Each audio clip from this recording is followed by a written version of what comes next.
கழுத்துக்கு கீழே வேலை செய்யாத ராமகிருஷ்ணன் சும்மா இருக்க விரும்பலை.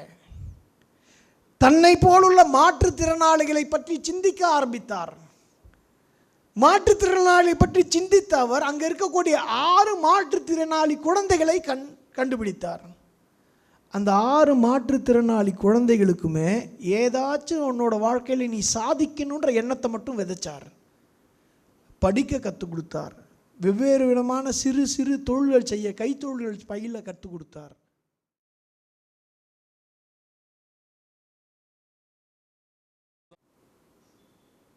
சுவாமி விவேகானந்தர் ஒரு வார்த்தை சொல்லுகிறார், பிறருக்காக வாழ்பவர்களே வாழ்வர்கள், மற்ற ஏனையோரும் செத்த பிணத்திற்கு சபம் என்கிறார்.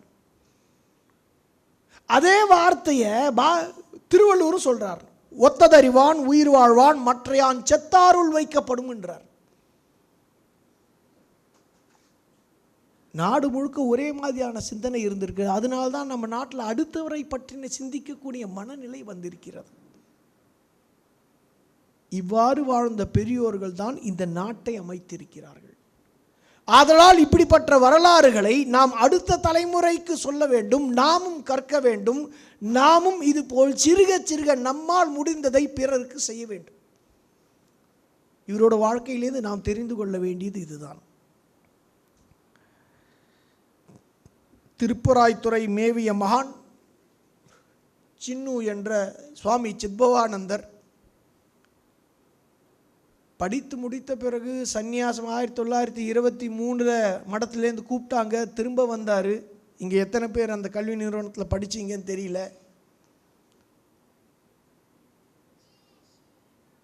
அவரது ஒருத்தரோட பங்களிப்பினால் மட்டுமே 10,000 பேர் கீதை படிக்க முடிஞ்சது. அன்றைக்கி ஒரு பையன் போய் அவர்கிட்ட அழறான், எல்லாம் சம்ஸ்கிருதத்தில் இருக்குங்க, எனக்கு ஒன்றுமே தெரிய மாட்டேங்க, கீதை படிக்கணும்னு ஆசை இருக்குங்க, என்ன செய்யலான்னு கேட்குறான். கவலைப்படாத தம்பி, கீதை தானே படிக்கணும். தான் உட்கார்ந்து உரை எழுதுகிறார். உரை தமிழில் எழுதுகிறார். உடனே முதல் பதிப்பிலே 10,000 காப்பி விற்று போகுது. தமிழ்நாடு அதுக்காக காத்திருந்தது. தென் பகுதியில் இப்படிப்பட்ட ஒரு கல்வி நிறுவனம் தேவை என்பது தமிழ்நாடு காத்து கொண்டு இருந்தது. சந்நியாசி என்பவர் ஏதோ உட்கார்ந்து தன்னோட உயிர்களுக்காக மட்டுமே சிந்திப்பவர் அல்ல. கல்வியை அளித்தால் சமுதாயமும் சேர்ந்து முன்னேறும் என்பதை உணர்ந்து வெவ்வேறு விதமான கல்வி நிறுவனங்களை துவங்கினார். நம்மோடு சமீபத்தில் வாழ்ந்த ஒரு மகான். இப்படிப்பட்ட பெரியோர்கள் தான் பாரதத்தை வாழ வைத்திருக்கிறார்கள். அவர் அன்றைக்கி இருந்த கெப்பாசிட்டியில் அவரையும் என்னென்னலாமோ செய்யணுமோ கவர்மெண்ட் எல்லா விதமான ப்ரெஷரும் கொடுத்தாங்க. நீங்கள் கீதை கற்றுக் கொடுக்குறீங்க ஸ்கூல்லன்னார். யோ, அதை சொல்லி தான் சேர்த்தேன், என்ன தப்பு? என்னோட வந்து சேர்ந்திருக்கக்கூடிய 300 குழந்தைங்களோட அப்பா அம்மாவும் கீதை கற்றுக்கொள்றதுக்காகத்தான் நான் என் பிள்ளைய சேர்த்து வச்சேன்னு எழுதி கொடுத்துருக்காங்க, உனக்கு ஏதாவது பிரச்சனை இருக்கான்னு கேட்டார். 30 minutes Geetha, 30 minutes maths, 30 minutes விவசாயம், 30 minutes மற்ற வேலை. அவனை வெறும் மாணவனாக தயார் பண்ணல, மனுஷனாக தயார் பண்ணார். விவசாயம் முக்கியம்னு கற்றுக் கொடுத்தார். இனி எந்த பள்ளிக்கூடத்தில் இதெல்லாம் பார்க்க முடியும்? தன்னைத்தானே பாற்றுக்கொள்றதுக்கான நல்ல நல்ல விஷயங்களை கொடுத்தார். இப்படி ஒரு கல்வி முறையை நம்மளோட எந்த சிஸ்டத்துலையும் கிடையாது. அரவிந்தோ ஆசிரமத்தில் கொஞ்சம் கொஞ்சம் அப்படி இருக்குது. வேறு எங்கேயும் இன்றைக்கி அந்த மாதிரியான கல்வி சிஸ்டம் நம்மளால் பார்க்க முடியாது. வெள்ளைக்காரன் கொடுத்த சிஸ்டம் என்ன போச்சு? சித்பவானந்தரை போல் சிந்திக்கக்கூடியவர்கள் இருந்ததனால் இன்றளவும் ஹிந்து தர்மம் பாதுகாக்கப்பட்டிருக்கிறது. 1954 ஒருத்தர் பிறந்தார். அவர் பேர் ராமகிருஷ்ணன் பேர். நல்ல மாணவன், எக்ஸசைஸ் எல்லாம் செய்யணும்னு ஆசைப்படுறவர். நிறைய எக்ஸசைஸ் எல்லாம் செய்கிறார். எக்ஸசைஸ் செஞ்சாலே நமக்கெல்லாம் காலையிலேருந்து கொஞ்சம் கழுப்பாக இருக்கும், ஏஞ்சிக்கணுன்னாலே கஷ்டமாக இருக்கும். யாராச்சும் தப்பி தவறி 5 மணிக்கு தப்பி தவறி உசுப்பி விட்டாங்கன்னா முறைக்கிற ஆள்லாம் இருக்கான். ஏஞ்சிக்காதவனும் இருக்கான். அம்மா யோசிக்கிறாங்க, நான் எழுப்புறவங்களாம் ஏஞ்சிக்கிறதே இல்லையேன்னு கேட்குறாங்க. அப்படி ஏஞ்சிக்காதவங்களும் இருக்காங்க. டெய்லி காலையில் எழுந்து ஓட ஆரம்பிச்சிருவான். 16-17 வயசாச்சு. இராணுவத்தில் போய் ஏதாச்சும் சாதிக்கணும்னு ஆசை. இப்போ இராணுவத்தில் போய் சாதிக்கிறதுனா என்ன பெரிய விஷயம்? -40 டிகிரியில் தப்பி தவறி காலுக்குள்ளே ஒரு கல் ஏறிச்சுன்னா தெரியாது. சம்பளம் தான் கொடுக்குறாங்கல்ல அப்படி தோணும். சம்பளம் கொடுக்காம யாராச்சும் இருப்பாங்களா? இராணுவத்தில் மாட்டாங்க. சம்பளம் கொடுக்குறேன், உங்கள் மூக்கை கொடுத்துருவீங்களா? அண்ணன் மறைக்கிறார். என் பையன் மூக்கு இல்லாமல் என்னையை பார்த்தா எப்படி இருக்கும்? இப்படிலாம் கேட்காதீங்க, மூக்கு வேணும்லாம். சரி வேண்டாம், மூக்கு வேண்டாம், காது தெரியல. என்னையா கேள்வி இது? ஆனால் ஒரு சின்ன கல் ஏறிச்சுன்னா அந்த இடம் ஆம்புடேட் பண்ணி எடுத்தாலே ஒழிய அந்த கால் நிற்காது. கல் ஏறினா கால் மறுத்ததுனால தெரியும் தெரியாது. கல் போய் எலும்பை தொடரும் போது மட்டும்தான் வலி தெரியும். இதெல்லாம் சகிச்சு தான் அங்கே எல்லைப்புறங்களில் போய் நிற்கிறாங்க. இவருக்கு நேவியில் அந்த மாதிரி போய் சேரணும்னு ஆசை. 20 வயசில் போய் சேர்றாரு. தென்காசி ஆய்க்குடிய பகுதியை சேர்ந்தவர். வெவ்வேறு விதமான பயிற்சிகள் எல்லாம் நடக்குது. எல்லா விதமான பயிற்சிகளையும் நல்லா தேர்றார். ஒரு இடத்துல குதிக்க வேண்டி இருக்கு. அவரோட கூட அமர் என்ற பேரில் அவரோட சீனியரும் இருக்கார். இவர் நல்ல ரீதியில் தயார் பண்ணுறார். நல்ல ரீதியில் தயார் பண்ண ராமகிருஷ்ணன் ஆண்டவன் என்ன யோசிச்சான்னு தெரியாது. நாம் ஒன்று கணக்கு போட்டால் ஆண்டவன் ஒன்று கணக்கு போடுறான். இவர் குதிக்கிற போது உடம்புல எங்கேயோ பட்டுருச்சு. ஊசி போடும்போது ஏதோ தப்பாக ஊசி போட்டாங்க. கழுத்துக்கு கீழே ஒரு விரல் செயல்படும். அவ்வளோதான் தனக்கு இருக்கக்கூடிய கெப்பாசிட்டி. ஒரு சில பேர் வாயை மூணா நல்லா இருக்கும்னு தோணும். பேசிட்டே என்ன மாதிரி போய் ஒரு பேசிட்டே இருக்கலாம். இவர் கொஞ்ச நாள் நிறுத்தினா பரவாயில்லையே, 7:30 ஆச்சு, வீட்டுக்கு போகணும், நயமாச்சு, கொஞ்சமாச்சும் கவலை இருக்குது. அவர் பாட்டு பேசிகிட்டு இருக்கார், பிள்ளைங்களாம் வெயிட் பண்ணிட்டு இருப்பாங்க, அப்படி தோணும். ஆனால் அவருக்கு இந்த ஒரு விரல் மட்டும் இருந்தது. இந்த ஒரு விரலை வைத்து வாட்ச் ரிப்பேர் எப்படி பண்ணுறது, ரேடியோ எப்படி ரிப்பேர் பண்ணுதுன்னு கற்றுக்கிட்டார். கொஞ்ச நேரம் அங்கே ஆர்மியில் வச்சு பார்த்தாங்க, திருப்பி அனுப்பிச்சிட்டாங்க. ஒன்றும் பண்ண முடியாது, வீட்டுக்கு எடுத்துகிட்டு போயிருங்கன்ட்டாங்க. கழுத்துக்கு கீழே வேலை செய்யாது. கழுத்துக்கு கீழே வேலை செய்யாத ராமகிருஷ்ணன் சும்மா இருக்க விரும்பலை. தன்னை போலுள்ள மாற்றுத்திறனாளிகளை பற்றி சிந்திக்க ஆரம்பித்தார். மாற்றுத்திறனாளி பற்றி சிந்தித்த அவர் அங்கே இருக்கக்கூடிய 6 மாற்றுத்திறனாளி குழந்தைகளை கண்டுபிடித்தார். அந்த 6 மாற்றுத்திறனாளி குழந்தைகளுக்குமே ஏதாச்சும் உன்னோட வாழ்க்கையில் நீ சாதிக்கணுன்ற எண்ணத்தை மட்டும் விதைச்சார். படிக்க கற்றுக் கொடுத்தார். வெவ்வேறு விதமான சிறு சிறு தொழில்கள் செய்ய கைத்தொழில்கள் பயில கற்றுக் கொடுத்தார். நல்லா செய்கிறீங்க, நம்ம ஊரில் உடனே வாழ்த்துக்கிறதுக்கு வந்துடுவாங்க 4 பேர். பாப்பா பாப்பா பா வெரி குட் வெரி குட், நல்லா செய்கிறீங்கன்னு அப்படி வந்து வாழ்த்துவாங்க. அப்படி எம்ஜிஆர் கூப்பிட்டார். இவரை எம்ஜிஆரை பார்க்க போனார். எம்ஜிஆரை பார்க்க போனோன்னே எம்ஜிஆர் சொன்னார், உனக்கு என்ன வேணும் அப்படின்னார். காசு வேணுமா அப்படின்ற யோசனையோடு கேட்டார். உதவுறதுக்கு தான் கேட்டார். இவர் சொன்னார், எனக்கு அதெல்லாம் வேணாம், மற்றவர்களுக்கு வேண்டா வெறுப்பாக வைத்து இருக்கக்கூடிய குழந்தைகளை கொடுங்கள், அவளை நான் வளர்த்து காட்டுகிறேன். 1000 குழந்தைகள் உடனே ட்ரெயின் பண்ண ஆரம்பித்தார். இன்றைக்கி 6000-7000 குழந்தைகள் அந்த மாதிரி ட்ரெயின் பண்ணியிருக்கார். மாற்றுத்திறனாளிகளை தகுந்தவர்களாக திறனாளிகளாக மாற்றி அவர்களை பிழைக்க வைத்திருக்கிறார். அமர் சேவா சங்கம்ன்ற அமைப்பு. அந்த அமர் சேவா சங்கம் 1981 செயல்பட்டு வந்துட்டு இன்றளவும் நம்மளோடு வாழக்கூடிய ஒரு மனிதர். உடம்பு எல்லாம் போயிடுச்சு, 90% போச்சு. ஒரு விரல் மாற்றத்தை கொடுத்து ஒவ்வொரு ஊர்லேயும் இருக்காங்க. ஒவ்வொரு ஊர்லேயும் இருக்காங்க. இந்த மாதிரி நபர்கள் தான் சமுதாயத்தை ஒரு பாதுகாப்பு அரணாக நின்று வேலை செய்து கொண்டிருக்கிறார்கள்.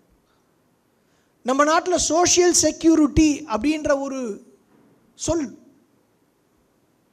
உதாரணத்துக்கு வெளிநாடுகளில் அவளை பெண்கள், வயது முதிர்ந்தவர்கள், பணம் ஈட்ட முடியாதவர்கள், குழந்தைகள், இவங்க 4 பேருக்குமே கவர்மெண்ட் காசு கொடுக்கும். ஆனால் நம்ம நாட்டில் இது குடும்பத்தில் பார்த்து கொள்வதனால் நம்ம நாட்டில் செலவு குறவு, கவர்மெண்ட்டுக்கு செலவு குறவு. இது பேர் சோஷியல் செக்யூரிட்டின்னு பேர், சமூக பாதுகாப்புன்னு பேர். இந்த சமூக பாதுகாப்பை ஊர் ஊராக யாரோ பெரியோர்கள் செய்து கொண்டிருக்கிறார்கள். எவையவனோ கொடுக்கக்கூடிய வரியில் வாழக்கூடிய ஒவ்வொருத்தரும் அந்த வரிக்கான காசை திருப்பி கொடுப்பதுன்னா இதுதான் நன்றி கடன். ஏதாச்சும் ஒரு சின்ன விதத்திலையாச்சும் திருப்பி கொடுக்க முயற்சி பண்ணணும். அப்படிப்பட்ட மனநிலை தேவை. நான் ஏன் திரும்ப தரணும்? எங்கள் அப்பா காசில் தானே படிக்கிறேன். ரோடு உங்கள் அப்பா காசில் போடல, வாத்தியார் உங்கள் அப்பா மட்டுமே காசு தரல. எவ்வளோ வரி, யார் யாரோ சின்ன சின்ன சின்ன சின்ன பொருள்களில் வாங்குறதுல வரி. செஸ் சார்ஜ்ன்ற பேரில் 0.25% ஆடிட்டர்ஸ் இருந்தாங்கன்னு தெரியும். அந்த காசு தான் நம்மளாம் படிக்க வச்சுருக்கு. அப்போ நன்றி கடன் இருக்கணும். இராணுவத்தில் போய் வேலை செய்வேன், இல்லைனா என் சமூகத்துக்கு நான் எப்படியாச்சும் வேலை செய்வேன். அப்படி வேலை செய்யக்கூடிய நபர், இப்படி இருக்கக்கூடிய பலர் இந்த நாட்டை இன்னைக்கு காப்பாற்றிட்டு இருக்காங்க. பல உதாரணங்கள் இதே மாதிரி இருக்கு. நமக்கு இன்னைக்கு மலை மனிதன் அப்படின்னு ஒரு ஆளோட பேர் தெரியும், மாஞ்சின்னு பேர். ஒரு சில பேர் கேள்விப்பட்டிருப்பாங்க. பீகாரை சார்ந்தவர், 1934 பிறந்தார், 2007 இறந்து போனார். அவர் பிறந்த ஊரில் பக்கத்தில் ஒரு மலை, 300 அடி ஹைட்டு. அந்த ஊருக்கு அந்த பக்கம் எல்லா செழுமையும் இருக்குது, கல்வி இருக்குது, ஆரோக்கியம் இருக்குது, வேலைவாய்ப்பு இருக்குது, எல்லாம் இருக்குது. இதெல்லாம் எனக்கு கிடைக்கணும்னா நான் 55 கிலோமீட்டர் போகணும். 1 கிலோமீட்டர் இன்றைக்கி நடக்க சொன்னால் பைக் கொண்டு வா, சைக்கிள் கொண்டா, எதுக்கு நடக்க சொல்கிற? உங்கள் அப்பா வேணா ஒன்று நடக்க விட்டுருக்கலாம், நீ என்ன நடக்க விடுவியா? அப்படி எமோஷனலாக மிரட்டுறான்.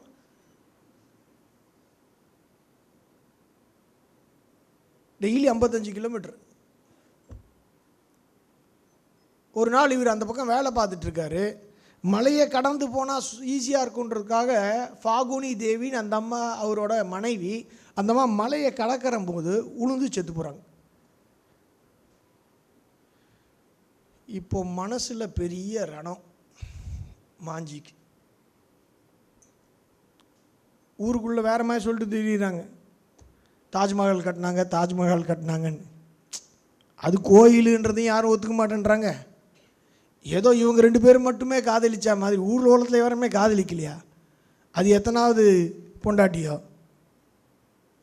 அப்படி தாஜ்மஹாலை கொண்டாடி திரிஞ்சிட்டு இருக்காங்க. கொண்டாடிக்க வேண்டிய விஷயமா இல்லையா? 2வது விஷயம், உண்மை யாருக்கும் புரிய மாட்டேங்குது இல்லை. அதில் கீழே இருக்கக்கூடிய சிலைகள் ஹிந்து சிலைகள் என்றதும் புரிய மாட்டேங்குது இல்லை. ஆனால் இன்றைக்கி நாம் போய் திரும்ப அதை போய் போராட்டம் செஞ்சு தாஜ்மஹால் இடிக்கிறதுக்காக யாரும் போவதில்லை. இந்த மலையை நான் இடிக்கணும்னு முடிவு பண்ணுறான். அந்த மலைக்கு முன்னாடி போய் கத்துறா, என்னோட எதிரி நீ தான், உன்னை இல்லாமல் ஆக்குறேன் பாருன்றான். ஒரு 3 ஆடு வச்சுருந்தான், 3 ஆடையும் விற்றுட்டான். நேராக போய் ஒரு உளி வாங்கினான், ஒரு சுத்தில் வாங்கினான். வெயில் அடிக்கும்ல, தலையில் கட்டிக்கிறதுக்காக ஒரு சிகப்பு கலர் துண்டு வாங்கினான். மலைக்கு மேலே ஏறினான், தட்ட ஆரம்பித்தான். டொக்கு டொக்கு டொக்கு டொக்குன்னு 1960 வீட்டம்மா போனாங்க. 22 ஆண்டுகள் கொட்டொக்கு டொக்கு டொக்கு டொக்குன்னு குத்தினே இருந்தார். அம்மாக்கெல்லாம் தோணுது, நம்ம வீட்டில் ஒன்று இருக்கும், அவன் அதே மாதிரியே இருக்கு, இதுவும் தேவையில்லாத வேலைலாம் பார்த்துட்ருக்கு. ஊரை போகிறவரெல்லாம் திட்டுறான், ஹேய் பைத்தியமையா நீ என்னையா பண்ணிகிட்ருக்க? எனக்கு தெரியும் என்ன வேலை தெரிஞ்சு, நீ போ அப்படின்றான். கொத்திகிட்டே இருக்கான், கொத்துன்னு கொத்திகிட்டே இருக்கான். ஊரில் ஒருத்தர் வந்து கேட்குறார், ஏன் இப்படி கொத்துறானார்? ஏன் பொண்டாட்டி இறந்துட்டா வேறு யார் பொண்டாட்டியும் இறக்கக்கூடாதுங்க. என்ன ஒரு மனநிலை! சும்மா கொத்தலை 22 ஆண்டுகள் கொத்தி கொத்தி கொத்தி கொத்தி 360 நீளம் உள்ள, 25 அடி ஆழம் உள்ள, 36 அடி அகலம் உள்ள ஒரு பெரிய ரோடு அமைச்சிடுறார். 1982 முதல் மாட்டு வண்டி அது வழியாக போகுது. 55 கிலோமீட்டர் 1 கிலோமீட்டராக மாறினது. உயிர் பிழைப்பதற்கு பலருக்கும் வாய்ப்பு கிடைச்சது. பள்ளிக்கூடம் போகிறதுக்கு குழந்தைகளுக்கு வாய்ப்பு கிடைச்சது. வேலைக்கு போகிறதுக்கு ஏனைய பெரியோர்களுக்கும் வாய்ப்பு கிடைச்சது. ஒரு மனிதன் மனதளவில் கிடைச்ச ஒரே ஒரு சிந்தனை, என் மனைவி போனால் இன்னொரு மனைவி நீ போயிடக்கூடாது, இந்த சமூகத்தை நான் பாதுகாக்கணும். அதுக்கப்புறம் அவரை பற்றி படம் வந்துருச்சு. அவர் அந்த படம் பார்க்கறதுக்கு உயிரோடு இல்லை. அவர் சாகரம் போது அரசு மரியாதையோடு 2007 அவர் அமுச்சு வச்சாங்க பீகாரில். அதையும் பார்க்கறதுக்கு அவருக்கு கேட்கறதுக்கு கூட தெரியாது. செத்தாளுங்க கேட்க போகிறார். இப்படிப்பட்ட நல்ல உள்ளங்கள் நம்மளோடு வாழ்ந்து வந்திருக்கிறார்கள். வாழ்ந்து வந்த இந்த நல்ல உள்ளங்களை பற்றி தெரிந்து கொள்ளுதலோடு மட்டும் இல்லாமல் நாம் எவ்வாறு அதே மாதிரி சிறிதாக செய்ய முடியும்னு யோசிக்கிறது அவசியம். ஒவ்வொருத்தரும் யோசிக்க ஆரம்பித்தால் மிகப்பெரிய மாற்றம் வரும். ஒவ்வொருத்தரும் ஆனால் யோசிக்க தொடங்கணும். யோசிக்க தொடங்கினாலே மாற்றம் வர ஆரம்பிச்சிடும். இந்த சமூகம் மாற்றத்தை நம்பிதான் இருக்கிறது.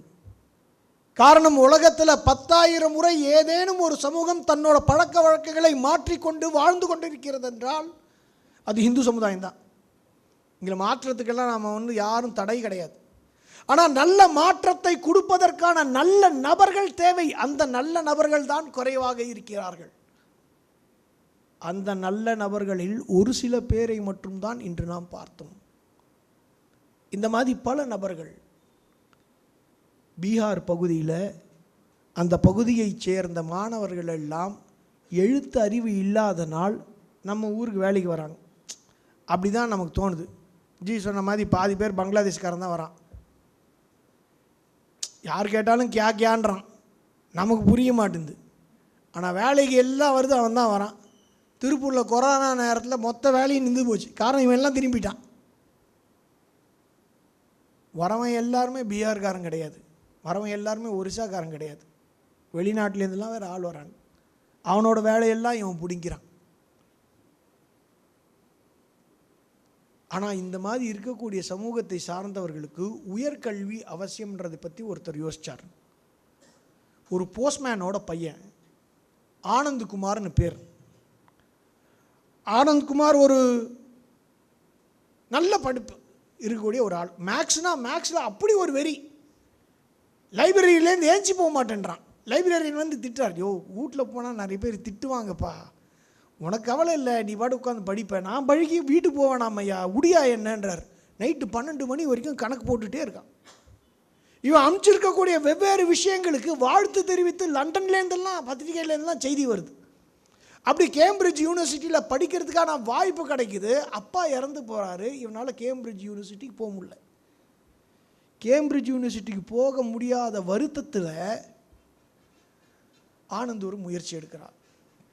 என்னை மாதிரி படிக்க இயலாத மாணவர்களை நான் படிக்க வைக்க வேண்டும் அப்படின்னு நினைக்கிறான்.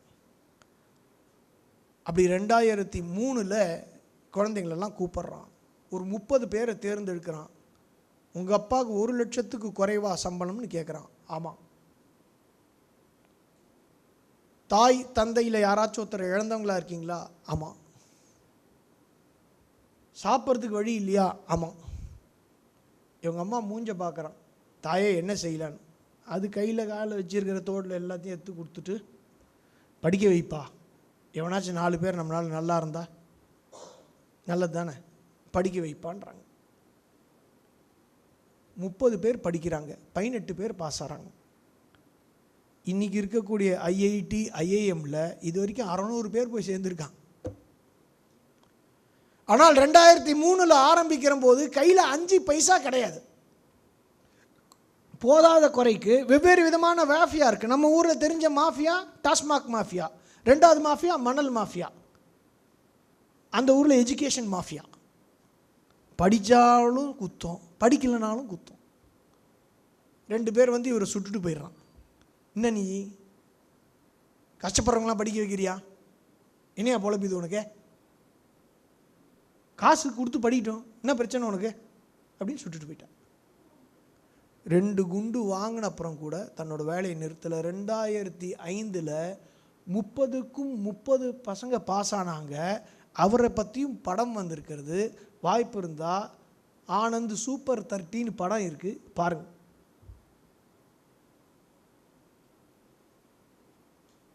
சாதித்த தாய்மார்கள் ஏராளம் ஏராளம்.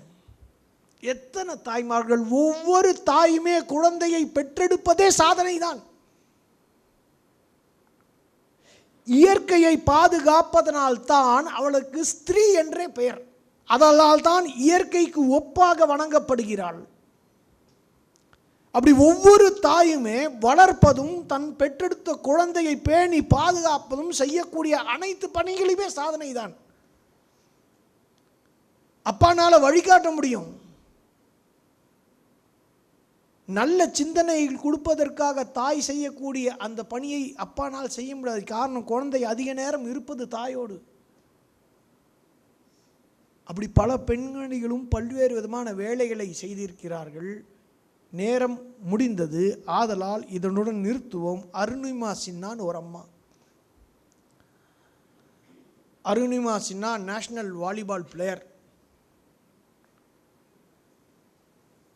ஒரு கவர்மெண்ட் எக்ஸாம் செலெக்ஷனுக்காக ட்ரெயினில் போயிட்டு வந்துட்டு இருக்காங்க. எதிர்க்க திருடங்க வந்துடுறாங்க. இவங்க பையை பிடுங்க முயற்சி பண்ணுறாங்க. நின்று சண்டை போடுறாங்க. திருடங்க பாவம், பை தேவைப்படுது. என்ன செய்வாங்க, இந்த அம்மாவை தூக்கி ட்ராக்கில் போட்டு ஓடுற வண்டியிலேருந்து பை எடுத்துகிட்டு போயிடுறாங்க. படுத்து கிடந்த அந்த அம்மாவுக்கு என்ன நினைவு நடந்ததுன்னு தெரியல. தான் அடுத்த ட்ராக்கில் போய் விழுந்ததுனால கால்கள் 2ம் துண்டா போச்சு. வயசு ஒன்றும் பெரிய வயசு கிடையாது, 20 வயசு 22 வயசுக்கு பக்கம்தான். விளையாட்டும் போச்சு, வாழ்க்கையும் போச்சு. அப்படி படுத்து கிடந்த அம்மா டிவி பார்த்துட்டு உட்காந்துட்டு இருக்காங்க. அவங்க அண்ணனோட உட்காந்து ஹாஸ்பிட்டலில் டிவி பார்த்துட்டு இருக்காங்க. டிவி பார்த்துட்டே இருக்கிறவங்களுக்கு டிவியில் எவரெஸ்ட்டு மலையை காட்டின உடனே இது ஏறினா நல்லா இருக்குமேன்றாங்க. அவங்க அண்ணன் சொல்கிறான், ஏய் கால் இருக்கிறவனே போகிறது இல்லை, கால் இல்லாத நீ என்னப்பா செய்வேன்னு கேட்குறாங்க. நீ கவலைப்படாத, நான் ஏறி பார்க்குறேன்றாங்க. அன்னி தேதியில் பூச்சந்திரி பால் அப்படி ஒரு அம்மா, அவங்க தான் முதல் தடவை பெண் ஆனவர்கள் நம்ம ஊர்லேருந்து ஏறி இருந்தாங்க. எவரெஸ்ட்டை கால் இல்லாமல் ஏறின முதல் பெண் இந்த அம்மா தான்.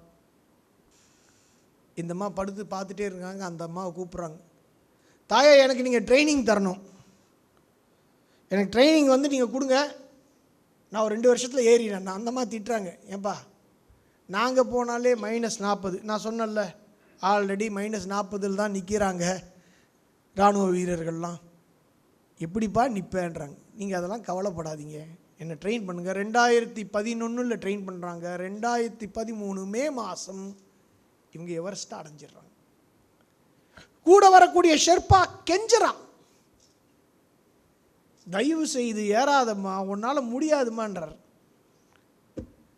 என் நாட்டுக்காக இந்த லட்சியம் முக்கியன்றாங்க.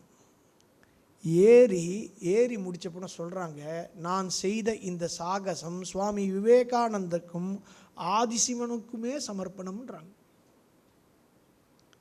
அதற்கப்புறம் 7 கண்டங்களில் உள்ள 7 சிகரங்களையும் ஏறி வந்தார்கள். இப்படிப்பட்ட நபர்கள், சாதித்தவர்கள், சாதனையாளர்கள் நாட்டை காப்பாற்றிருக்காங்க. மனதளவில் என்றைக்குமே இந்த நாடை மறந்ததில்லை. பிறருக்காகவே வாழ்ந்து முடிந்தவர்கள் இவர்கள்தான் நம்மை இன்றும் வாழ வைக்கக்கூடிய நல்லவர்கள்.